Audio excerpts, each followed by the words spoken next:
So whatever you cannot perceive through five senses, if you perceive that, then that is called as Vishesh Gyan or extraordinary knowledge. The nature of the universe can be grasped if you know the language of the inanimate, every form, how it is made.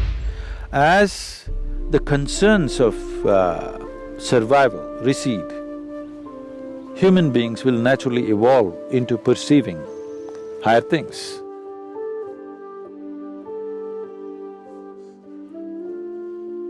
In the yogic system, we look at the human mechanism like this.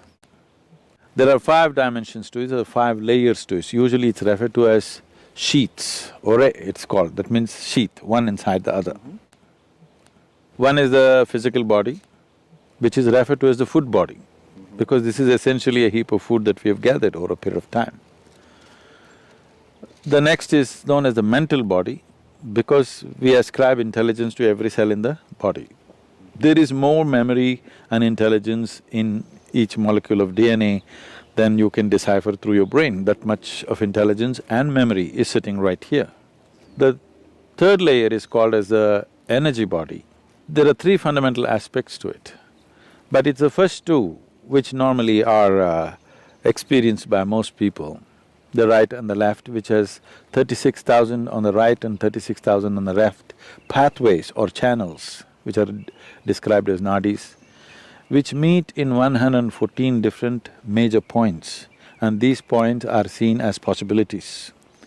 So, mysticism identifies these 114, the geography, the energy geography of the body, and how you could exploit this to transcend the limitations of the human mechanism. Now, the fourth layer is called as Vijnanamaya Kosha. What the word Vijnana means is, it is coming from two different words, Vishesh Gyan. Gyan means knowing or knowledge. Vishesh means an extraordinary way of knowing. So whatever you cannot perceive through five senses, if you perceive that, then that is called as Vishesh Gyan or extraordinary knowledge. So, we are talking about a transitory dimension which is transiting from physical to non-physical. So, the fifth dimension, this is in whatever in the New Age language in America, they're saying this is etheric body.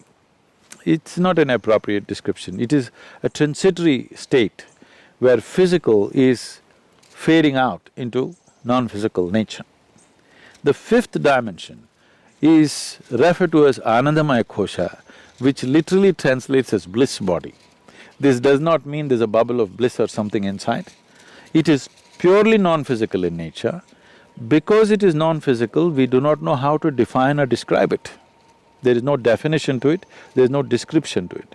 We're only talking about it from our experience. Whenever we touch it, we feel blissed out. So like children, we're calling it bliss body, because we do not know what is the nature of what it is, and it is not physical in nature, so we cannot put it into definition of words or descriptions or whatever. Now to enter into this dimension is the whole process of mysticism, because this non-physical nature is further classified in terms of our experience, how profoundly you involve in it. They talk like this. You can be in a fine spray of shower from this non-physical and how you will be. Or you can be drenched with it and how you will be. Or you can soak yourself in it and how you will be, like this it is described. In this context, it's a… here I have to surrender my logic a little bit because that's how far my logic will go. What this means is, these are referred to as different dimensions of stillness.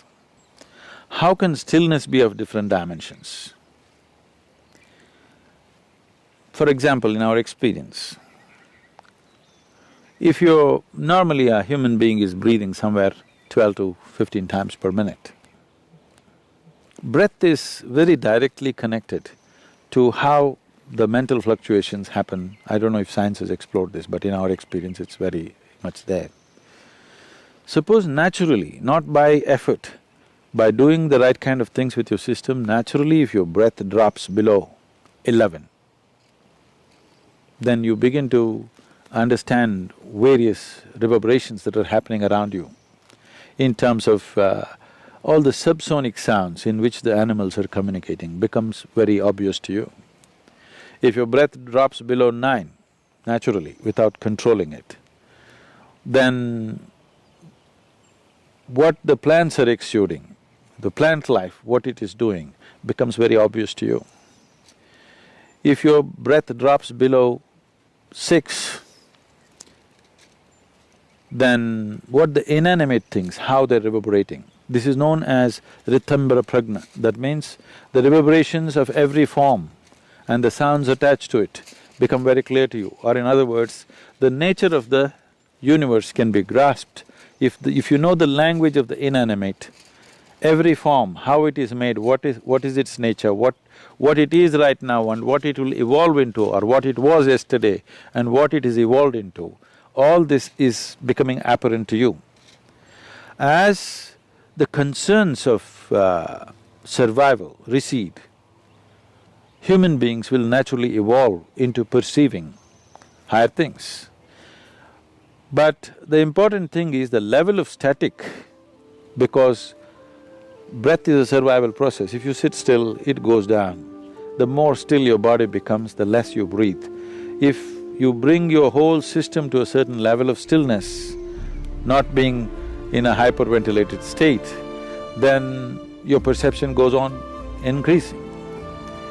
So as the stillness deepens, these are referred to as, traditionally there are various ways in which it is presented. It is usually called as it's called Rudra, Hara and Sadashiva. One is still, but he's vibrant, he's roaring. Another is still, but he's in activity still. Another is absolutely still. Now always that which is absolutely still is referred to be as the ultimate intelligence. Everything else, in its anxiety to be active, it is sacrificing its intelligence at a certain level to be in a state of action. But that which is absolutely still is considered the highest intelligence. It is only in Eastern mysticism, the source of creation is been always celebrated as the highest intelligence. This is the biggest mistake I think modern societies have made is, people were told, God is compassion, God is love, God is generosity. These things mean something to you only when you don't have them.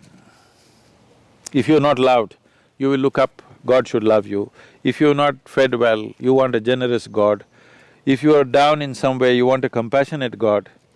But if you don't make any assumptions, if you look at a blade of grass, if you look at a flower, if you just look at the structure of an atom, one thing is, the source of creation is the highest level of intelligence that you can ever recognize anywhere. If you look at the creation, it is smack with intelligence all over the place. If we had only told people God is intelligence, we would have had a more sensible world. That's what I'm thinking and that's what I'm trying to